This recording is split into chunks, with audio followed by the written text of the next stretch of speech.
Good morning, everybody. We're in parashat Vaera.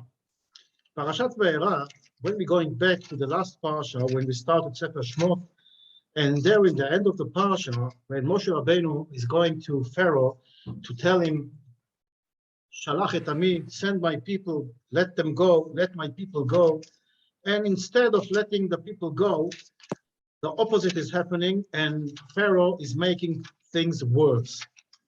And it gets to the point, Vayashov Moshe el Hashem, so Moshe Rabbeinu returns to God and says, Lama reot haolam hazeh? Why did you do things worse? You sent me to save them and to speak in your name, and instead of saving them, I'm thinking I'm getting worse.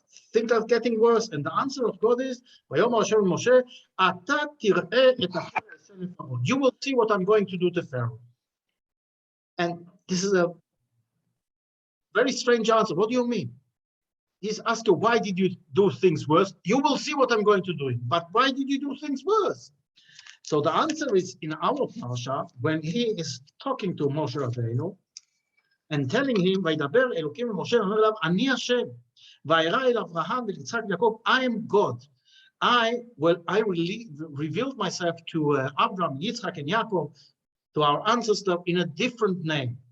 In my name, God, I didn't come to them. In other words, it says by Daber Elokim. Elokim is name of Midat Adin, Elokim. God, in the verse, Elokim means din, judgment.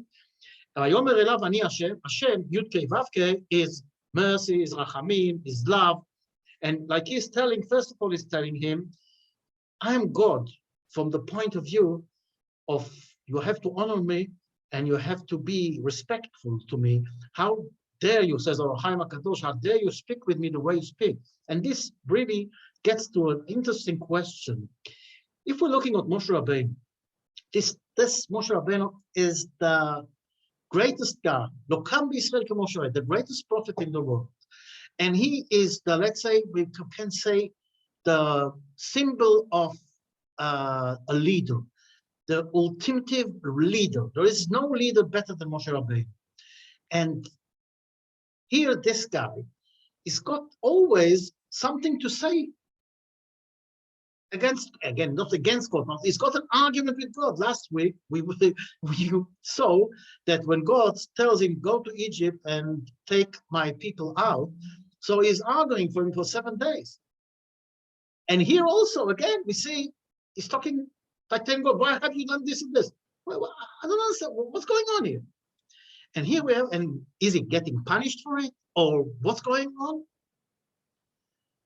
So first of all, we have to understand. It's like a father punishes his son, and then a friend of the son comes and says, why did you punish your son? And asking him, like, to help him or whatever. And even if he talks, looks like against the father, because the father punished the son, but he's talking for the son. And a father loves his son. And of course, he will not be angry about somebody who is protecting his son. And this is exactly what's happening here. Moshe Rabbeinu doesn't care about himself. If he's going to get punished, he's going to get punished. If he's going to be, I don't know what, he doesn't care.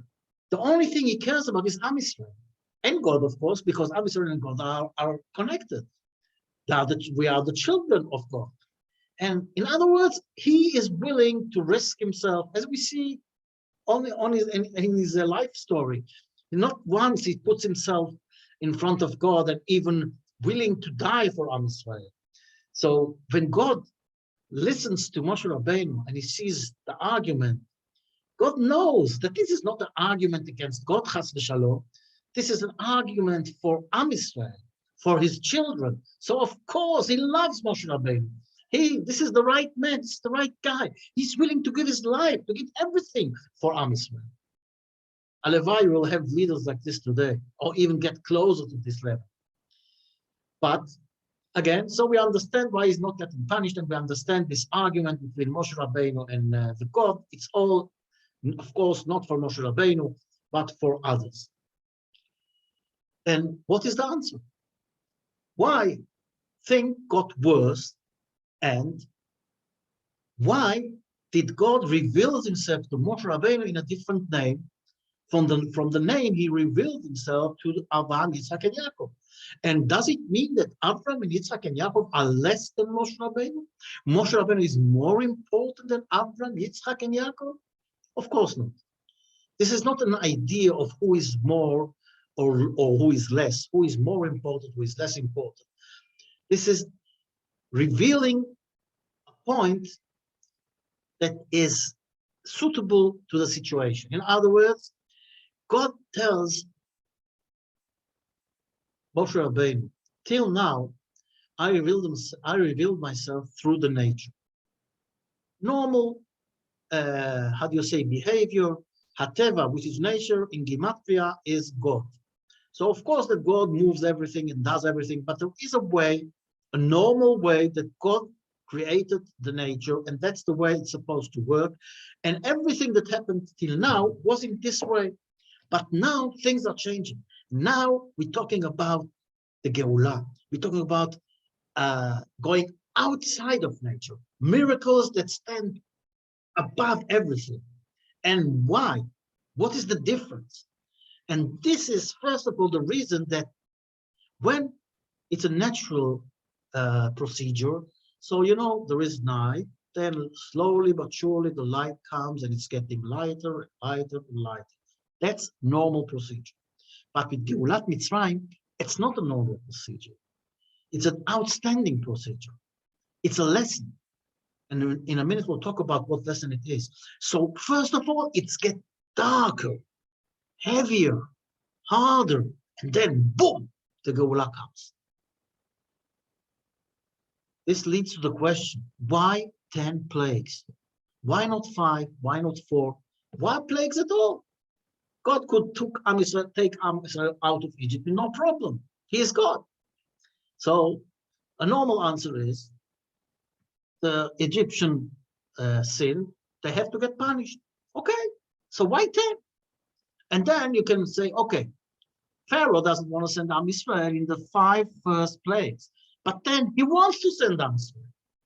But God hardens his heart that he cannot send Am Israel. In other words, it's forcing him not to send Am Israel. And this raises another question, where is the free will? And what this is all about? But first of all, let's understand, why 10? Why do you forcing Pharaoh not letting Am Israel go and then give 5 plagues more? Maybe 1, maybe 2, why 5? Why do we need 10? And this leads us to Sefer HaKuzari. Sefer HaKuzari is a book that Rabbi Yehuda Halevi wrote, and this is in a time where people had doubts about who is God and what is the real, let's say, the real and the true religion. So the book of Kuzari, some say it really happened. Some say it's just to tell us about the right way to worship God and to believe in God. But anyway, the king of Kuzar, he wants to worship God. And he decides to do certain actions. But then an angel comes to him in a dream in the middle of the night and tells him,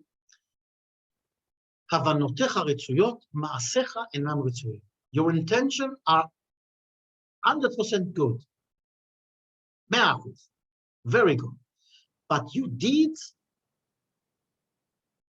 they're no good. It's no good what you do. So the king of Kuzar understands that he has to find the right way to worship God. So what does he do? He's going to ask all the religions, including the philosophics, and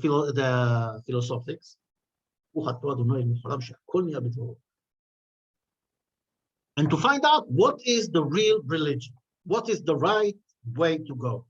So he brings the Christians, the Muslims, and the philosophers, and he doesn't like the answers.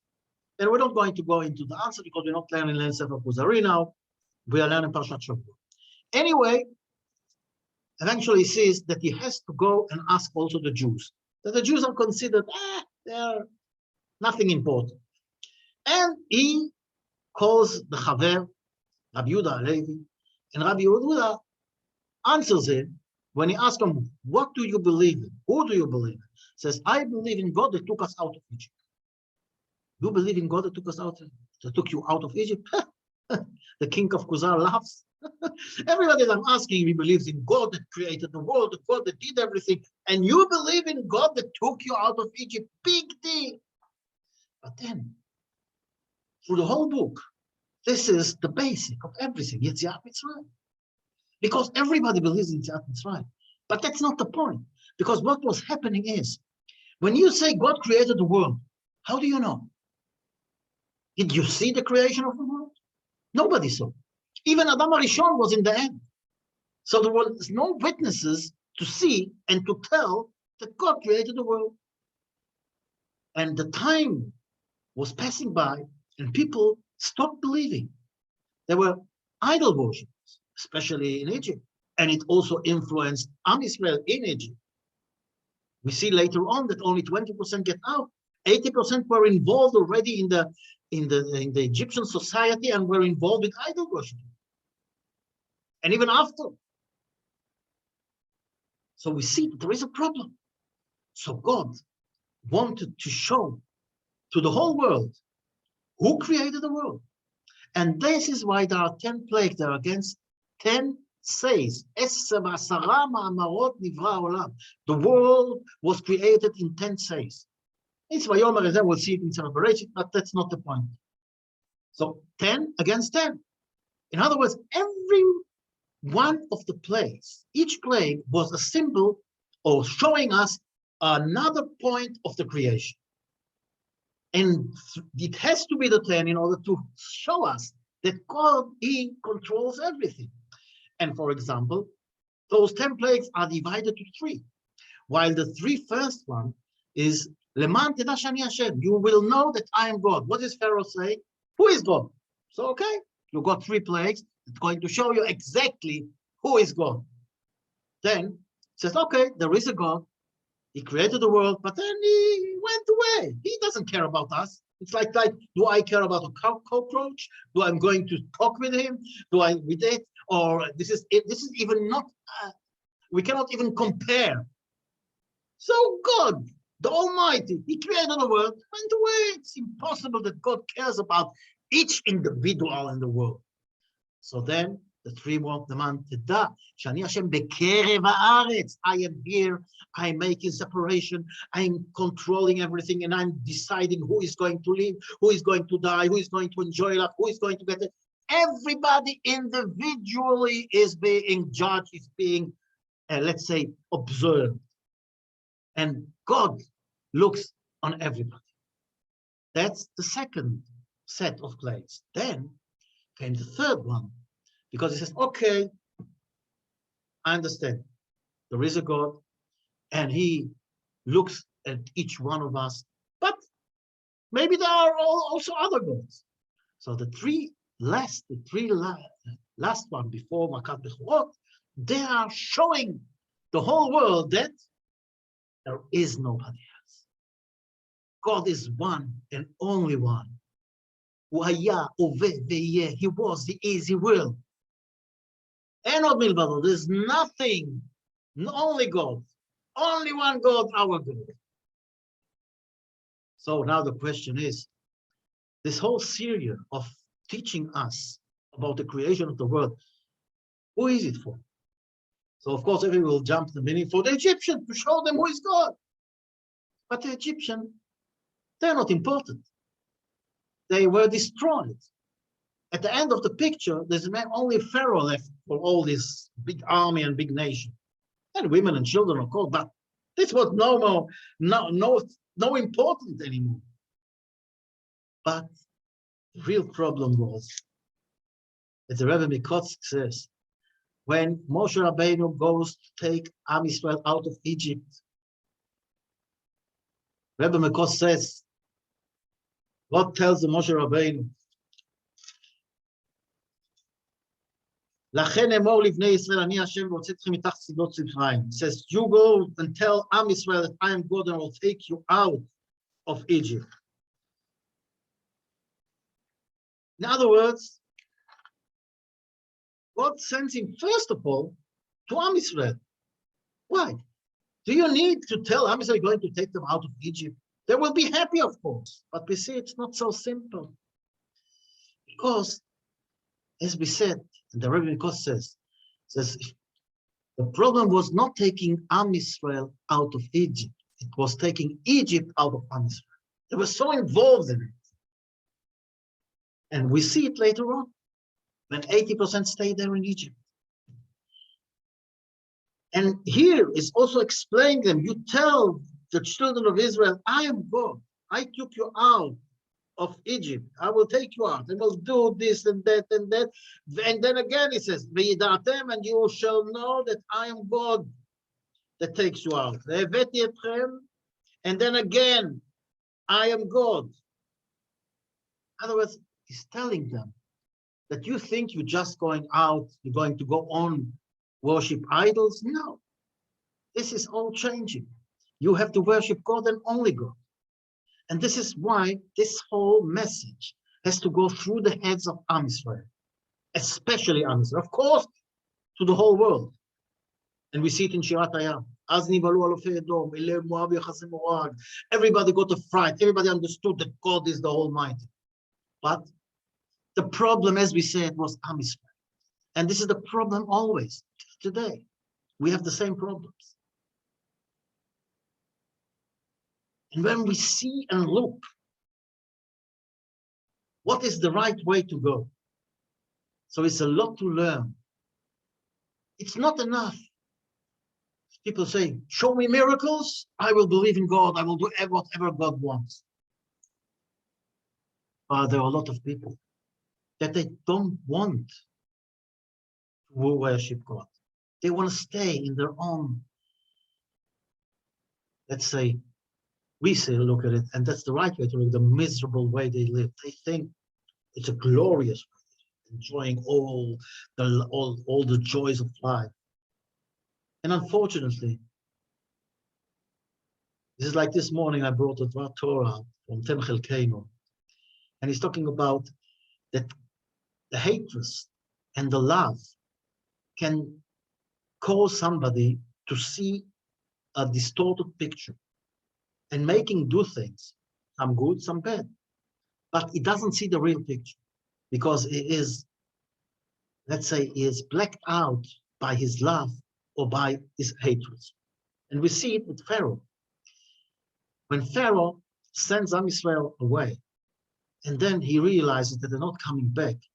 And after all the things he suffered, all the miracles he saw, he is going to chase Am Israel. And what is he doing? He himself goes to organize his carriage with the horses. He's got hundreds, thousands of slaves. He's doing it by himself because he wants to do it. He doesn't see the real picture anymore. His hatred is blinding him. It's like Bilam Arasha.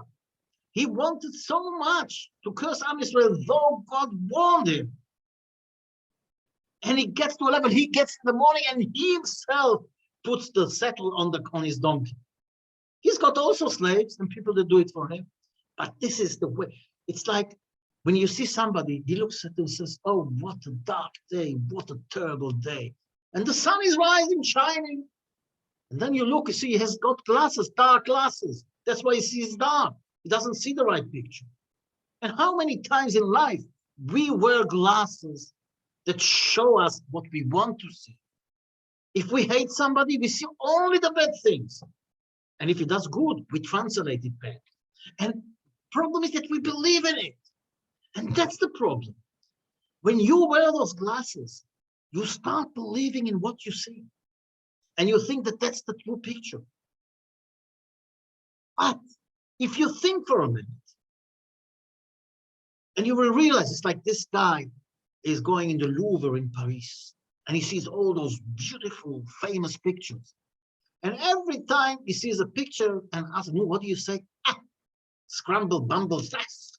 It's not, it's a kishkush. It's not a picture. You crazy or something? That's the best painter in the world. And then somebody realizes that he was wearing glasses and he wants to check the glasses. And he takes the glasses and he sees they're all scratched. So of course he cannot see the right picture. This is the way we look at life. And this is not only on people or things, It's also glass. There's also another distorted look on the truth. What is the truth? And a lot of times we don't want to see the truth. So we wear glasses. The glasses can be glasses of hatred. They can be glasses of envy, jealousy, lust, desire. Call it whatever you want. It's like a guy, he's not allowed to eat sugar. He's diabetic. So we said it not once and not twice. He goes to this place and sees the cakes. Wow, no sugar. But most of them are no sugar headed or with sugar. But he likes this cake that is written no sugar added. No sugar added means that there is sugar, but they don't add sugar on it. Okay, it's good, but not. He is not allowed to touch sugar at all. So it has to be no sugar, point. That's it. But he wants this cake. So what does he see? He says no sugar, and he doesn't see the end of it added. For him, it's no sugar. And this is the way we look at things. When we want to see the picture that suits our vision. So we are blind to see the truth. And sometimes we have to raise up. This is Pharaoh. Pharaoh hates Am Yisrael so much. He hates us. He wants to kill us. He wants to finish us off. So he looks at the world with distorted glasses. And this is also the way we look at the world, about friends or enemies. And one of the big lessons is God is the one and the only one whom he created the world, and whatever God is doing is for the best for us. He is our Father in heaven. As he says, וידבר אלוקים לה' ויאמר אליו אני השם. I am God, I am merciful, I am loving, I am giving. Even if it doesn't look like this, look at the truth of the things. Take off your distorted glasses. Look with clear eyes in front of the truth and see what it is.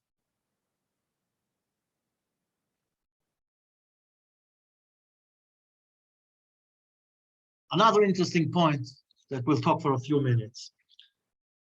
In life, we have couples, we have people that are in charge on certain things. And here we have in our parsha, we have Moshe and Aaron. Both of them are dealing with Am Yisrael to take them out of Egypt. But then, it's an interesting point. A minute.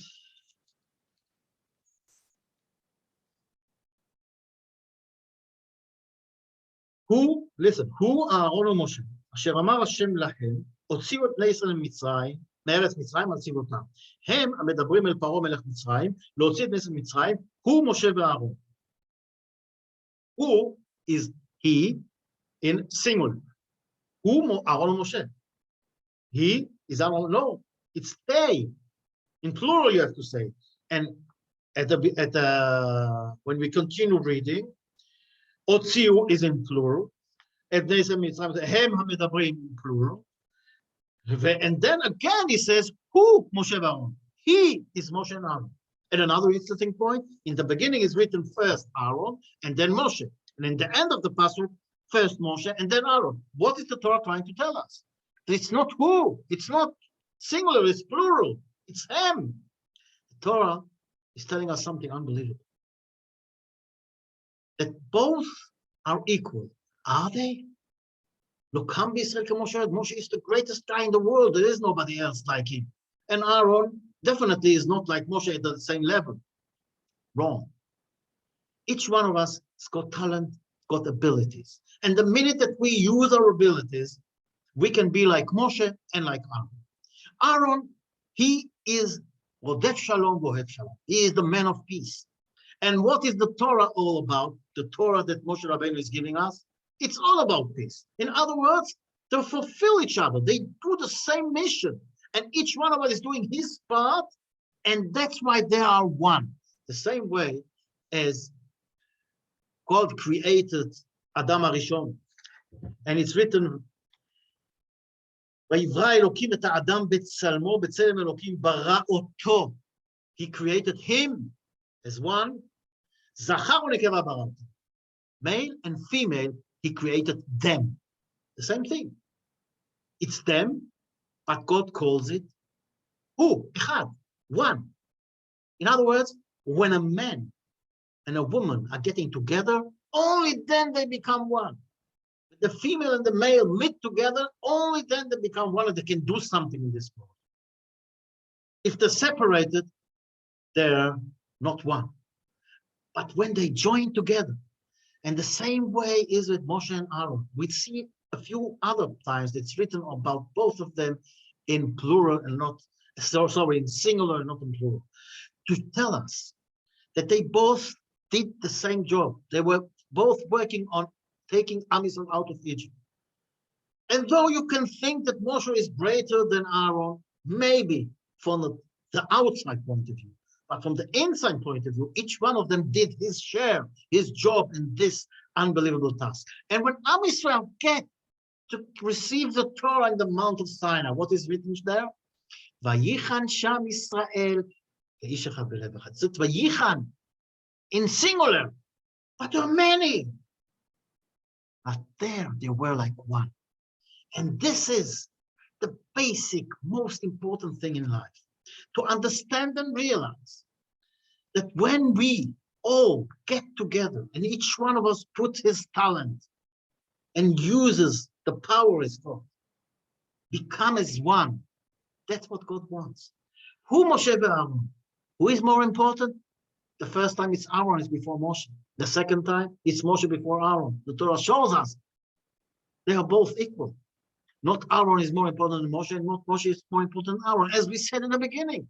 When God reveals himself to Moshe Rabbeinu in a different name, and says, this name, I didn't reveal myself to Abraham, Yitzhak, and Yaakov. It doesn't mean that Abraham, Yitzhak, and Yaakov are less important or less great than Moshe Rabbeinu. But each one of them had to have the certain tools that are suitable for the job he's doing. And this is exactly what is the Torah trying to tell us here. The Torah is telling us, first of all, whatever happens, sometimes it looks like dark is getting in, but from the dark, the light will shine. The Geulah will come. When will it come? When we all, each one of us will do his own job. And together, we'll get together to do, each one of us using his own talent, his own ability, and to get to be one, a couple that help each other, that join forces together, they are one. People that are involved in a certain charity, and they all work for this charity to be a good thing, they are one. A business in life, if everybody's doing his own job, they're also becoming one, and everything is functional. It's like I took a guy that was in sales to customer service. He couldn't know what to do. He was doing it damages. And also when I took somebody from the customer service to sales, he did also damages. He didn't know the job. But when each one of them was on the right position, the business was working. So our business, the most important business, is bring out Am Yisrael from Egypt, from the Tumah to the Tahara to the Geulah. So Bezat Hashem, each one of us will do his own job together, helping each other to become one. All the best to everybody.